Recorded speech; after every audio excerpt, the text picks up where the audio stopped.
Welcome back viewers, आप देख रहे हैं आपका प्रोग्राम कहानी कुर्सी की और मेहमान हमारे साथ बने हुए। हमने बहुत सारी खबरों की चर्चा अभी तक कर ली है।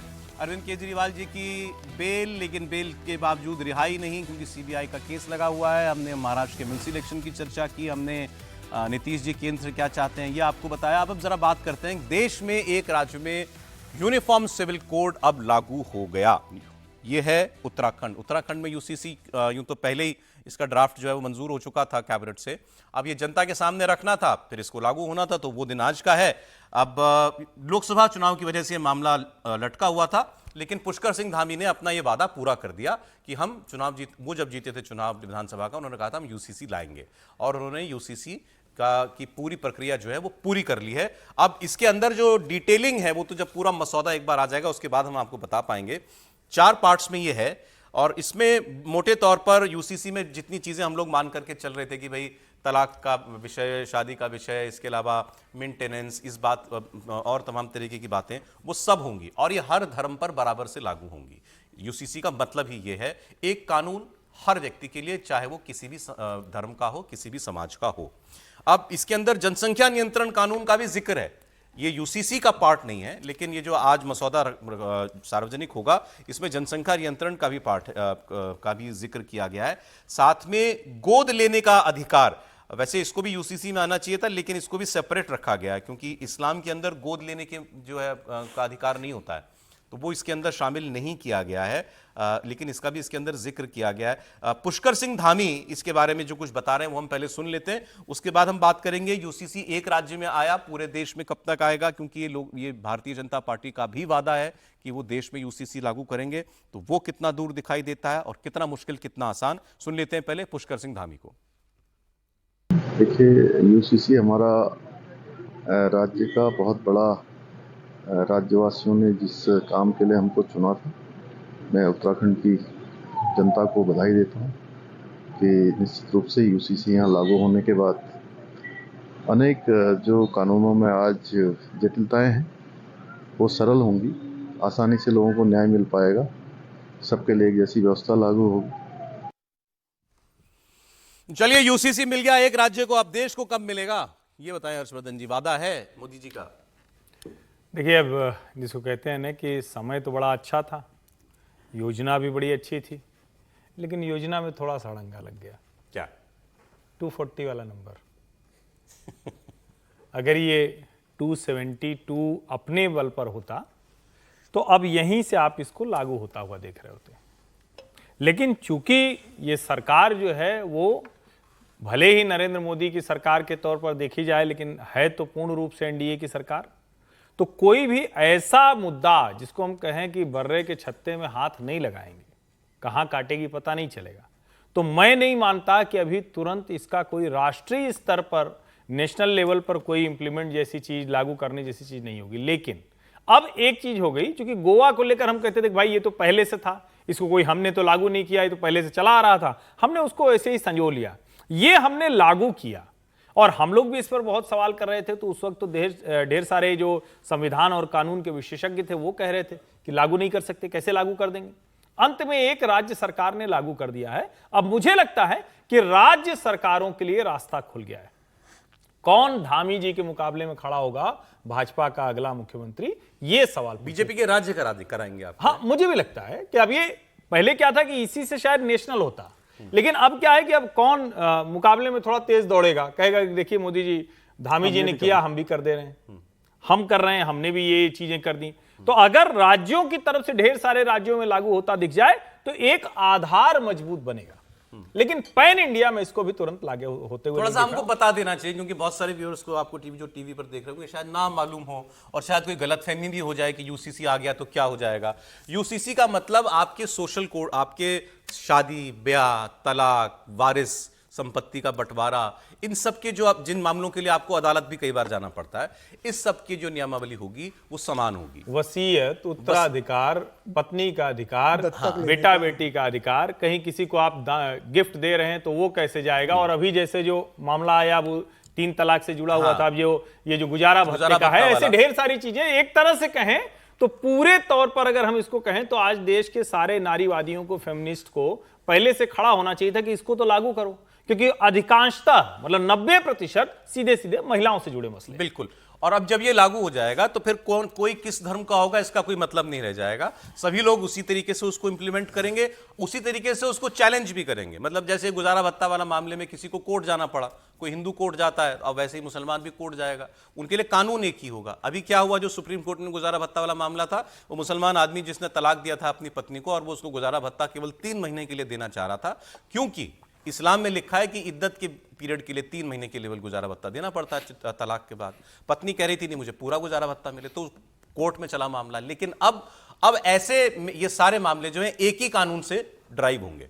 अब इसमें ऐसा नहीं कि किसी को उसको कोई दूसरा कानून या कोई मुस्लिम लॉ चल रहा होगा तो उससे उसकी आड़ मिल जाएगी, नहीं, सबको एक ही कानून के तहत चलना पड़ेगा। तो ये एक अच्छी बात है इसकी। और इसको बहुत सारे लोग ये कहकर प्रचारित करते हैं, अरे तो क्या मतलब सबको शादी ब्याह एक तरीके से करना पड़ेगा, मतलब क्या मतलब क्या हिंदुओं को जो है काजी बैठाना पड़ेगा और क्या मुसलमानों को मंत्र पढ़वाने पड़ेंगे? बिल्कुल नहीं भाई साहब, कुछ नहीं होने जा रहा है ऐसा।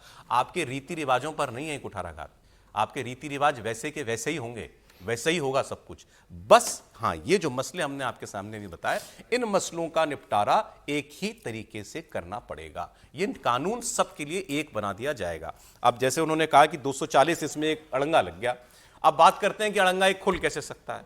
अगर नीतीश जी और चंद्रबाबू नायडू को दिक्कत ना हो तो फिर ये अड़ंगा भी नहीं है, तो फिर आप यूसीसी पूरे देश में लागू कर सकते हो। अब इस बहाने हमें यह बात कर लेनी चाहिए कि ऐसे मुद्दों पर, ये मतलब जहां से मुस्लिम समाज में ऑब्जेक्शन आता है, यूसीसी पर ऑब्जेक्शन मुस्लिम समाज ही करता है ना, और तो कोई करता नहीं।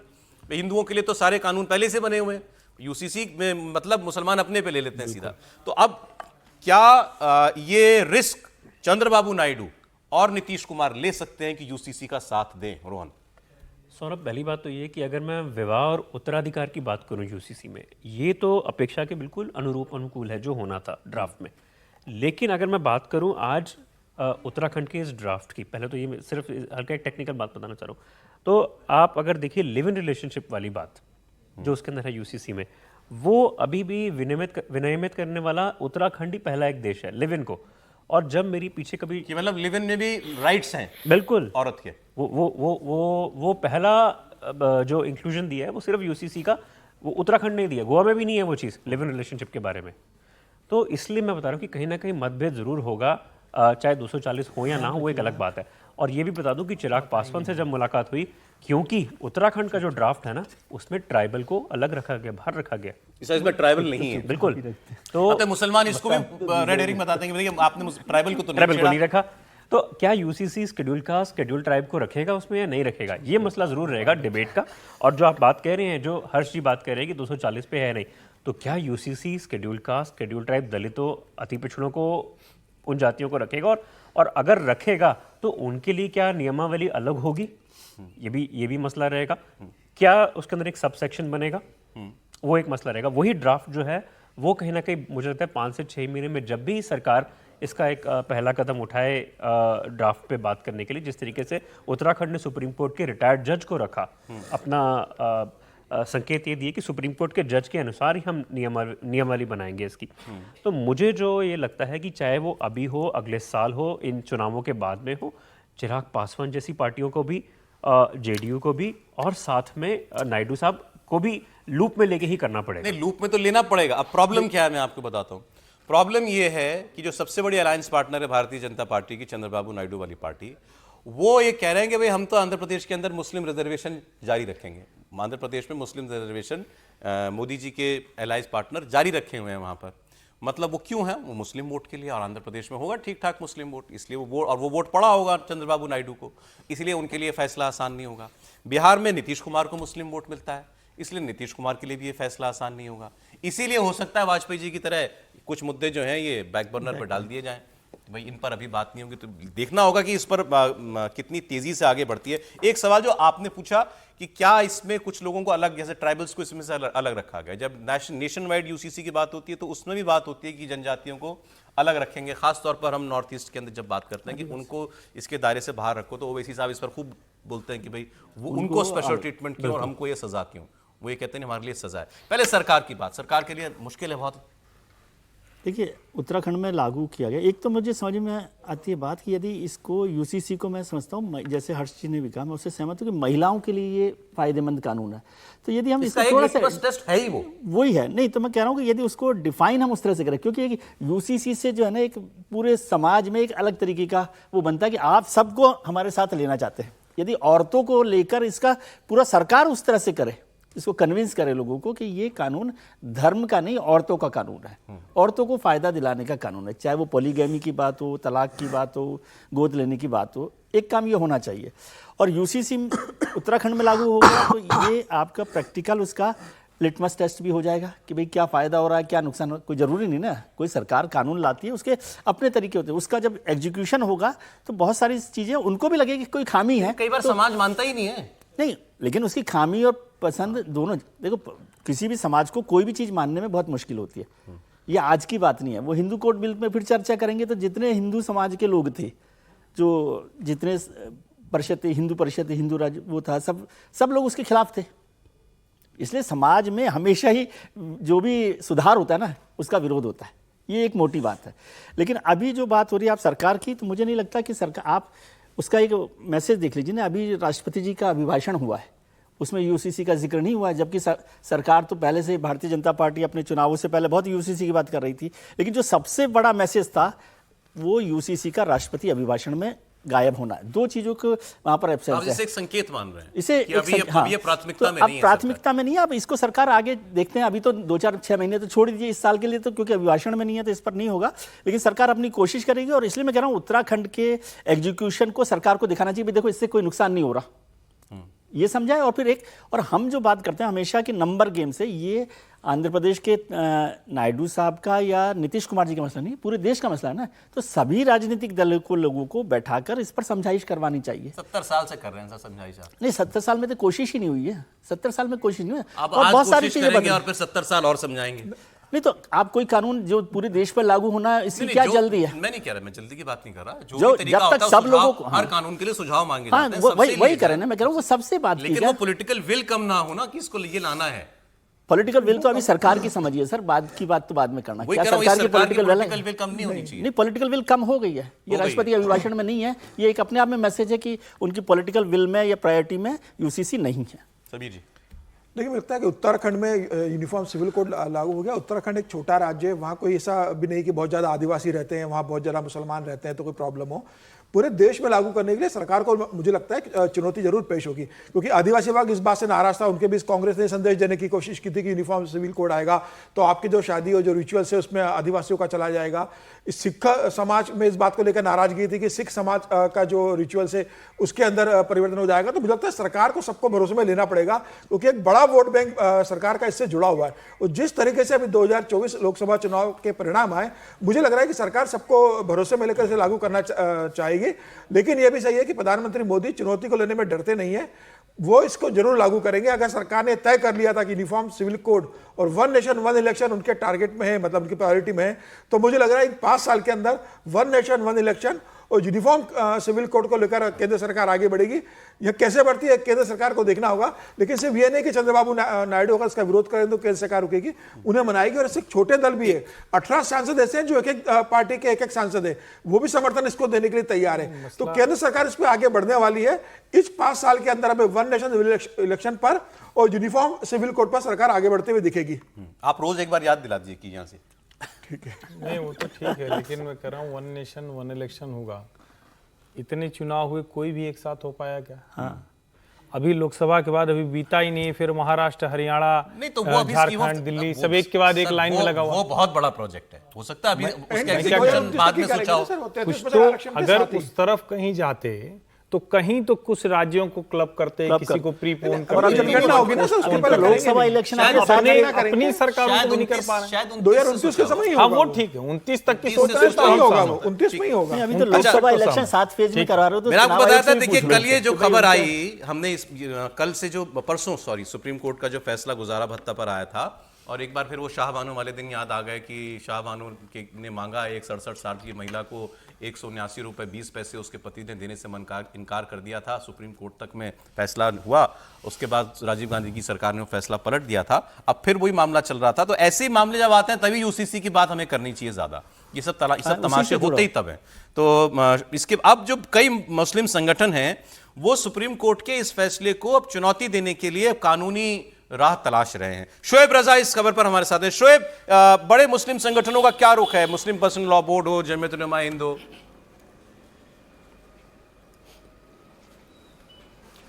देखिए सौरभ जी, कल क्योंकि जब ये फैसला 2 दिन पहले आया और इस पर चर्चा हुई, तो उसके बाद कल एक जो लीगल टीम है जमीयत उलमा हिंद की, जो वो मौलाना अरशद मदनी का जो ग्रुप है, जो संगठन है, उसमें वो बैठे और कल रात चर्चा हुई।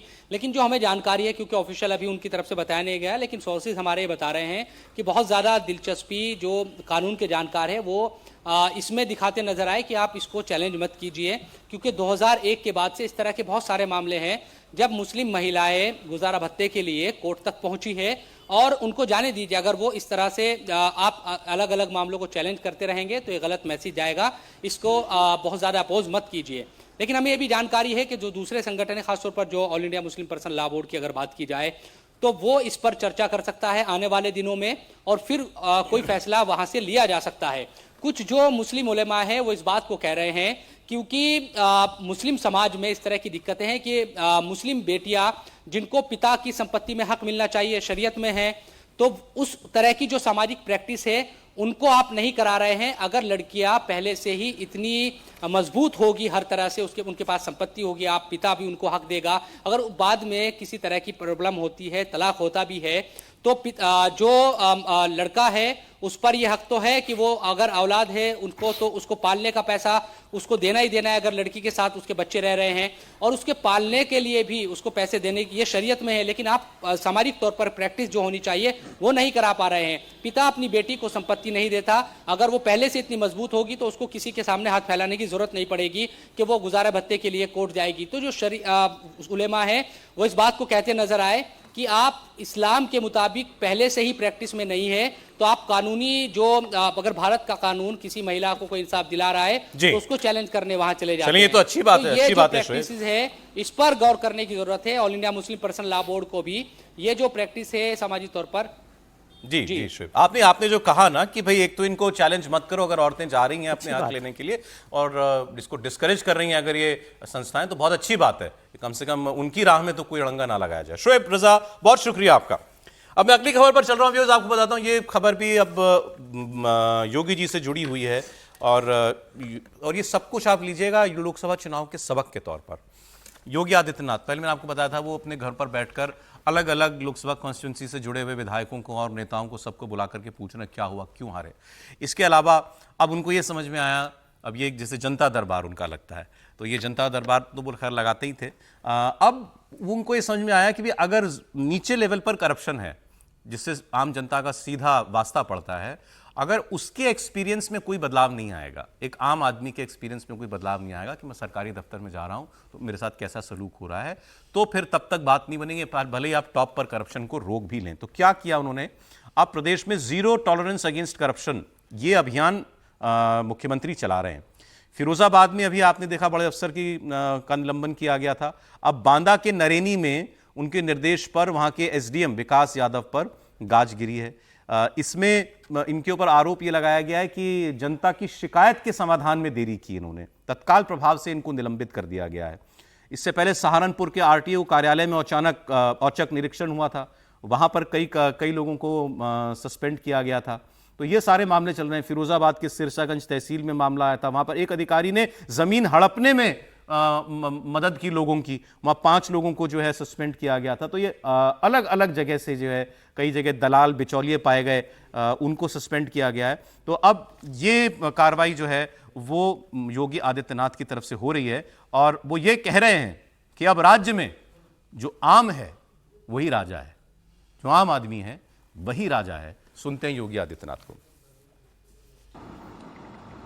वो आम है इसलिए सबके लिए सुलभ भी है, सबके लिए सरल भी है और सबके लिए उपयोगी भी है।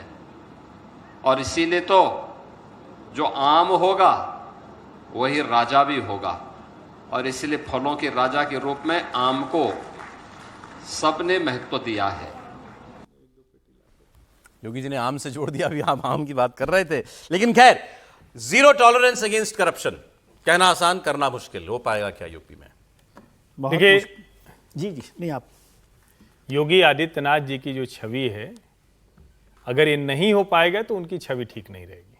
बड़ी सीधी सी बात यह है, योगी का मतलब सिर्फ करप्शन नहीं, क्राइम, करप्शन, इस तरह की जितनी सिस्टमेटिक फेल्योर वाली चीजें हैं उस सबको ठीक करने का मतलब योगी आदित्यनाथ। लेकिन लोकसभा चुनाव के समय जो कार्यकर्ताओं का, वो भाजपा के कार्यकर्ता हैं, वो जो कह रहे हैं उसमें ये होता हुआ नहीं दिख रहा है। योगी आदित्यनाथ, उनकी पर्सनल कैपेसिटी में, उनकी ईमानदारी पर, उनका जीरो टॉलरेंस पर कहीं कोई संदेह नहीं होता है।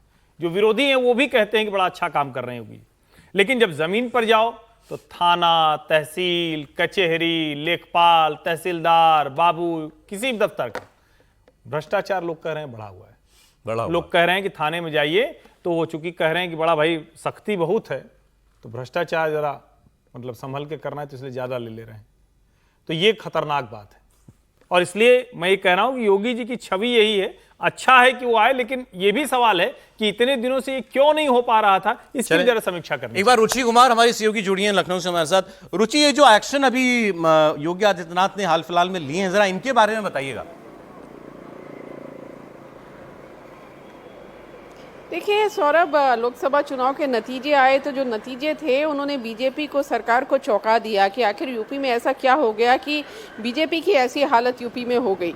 तो मंथन एक तरह का शुरू हुआ। योगी आदित्यनाथ ने मीटिंग्स का दौर शुरू किया। जो डीएम है, कमिश्नर्स हैं, आला अधिकारी हैं, उनके साथ वीडियो कॉन्फ्रेंसिंग हुई और उन्होंने साफ किया कि अगर कोई जनता का काम नहीं कर रहा या भ्रष्टाचार कर रहा है तो उसके खिलाफ कड़ी कार्रवाई होनी चाहिए, जनता की सुनी जानी चाहिए। तो उसका असर अब आपको देखने को मिल रहा है। अब देखिए, यूपी में कई ज़िलों में बाढ़ आई है, बहुत लोग परेशानी में हैं, लोगों के घर बह गए हैं। बहुत सारे ऐसे भी हैं जिनके पास कुछ नहीं बचा है, ना रहने को घर है, ना तन में कपड़ा है, ना पीने का पानी है। तो अब सरकार राहत देने का काम कर रही है, लेकिन कई जगह वो राहत उन लोगों तक नहीं पहुंच पा रही जिनको इसकी बहुत ज़रूरत है। तो अब 5 ज़िलों के एडीएम्स को शो कॉज नोटिस जारी किया गया, उनसे जवाब तलब किया गया कि आखिर आपने ये राहत जो सरकार की तरफ से दी गई वो वहाँ तक क्यों नहीं पहुँचाई। इसके अलावा जो खेत हैं जिनकी फसल डूब गई है उसका सर्वे होता है सौरभ, और सर्वे रिपोर्ट के बाद मुआवजा किसानों को दिया जाता है। तो बाढ़ में किसानों के खेत डूब गए हैं और वो जो सर्वे रिपोर्ट है वो नहीं दी गई है, तो उसको उनके भी जो अधिकारी हैं, जो जिम्मेदार हैं, उनको नोटिस जारी किया गया है कि वो जवाब दें कि आखिर ऐसा क्यों हो रहा है। अब बहुत जगह से शिकायतें आती हैं कि दलाल काम करते हैं ऑफिस में, खासतौर से जो ट्रांसपोर्ट आरटीओ ऑफिस होते हैं। तो आपने देखा कि सहारनपुर ऑफिस में छापा मारा गया और वहाँ दलाल पकड़े गए हैं। अब ज़मीन की खरीद फरोख्त में बहुत भ्रष्टाचार की रिपोर्ट्स आती हैं। तो हमने देखा कि बांदा और फिरोज़ाबाद में जो वहाँ के एसडीएम हैं और आला अधिकारी हैं उनको सस्पेंड किया गया है, क्योंकि उनके ऊपर आरोप था कि वो भ्रष्टाचार कर रहे थे, जनता की सुनवाई नहीं कर रहे थे। तो इस तरह से अलग अलग डिपार्टमेंट्स में ये एक्शन योगी आदित्यनाथ का जारी है। बड़ा अच्छा है ये, और इससे मतलब अगर कुछ ठीक ठाक स्तर के अधिकारियों पर एक्शन होता है तो मुझे लगता है कुछ नीचे भी असर होगा उसका। रुचि, बहुत शुक्रिया, आपने जो जानकारियां दी उनके लिए बहुत धन्यवाद आपका।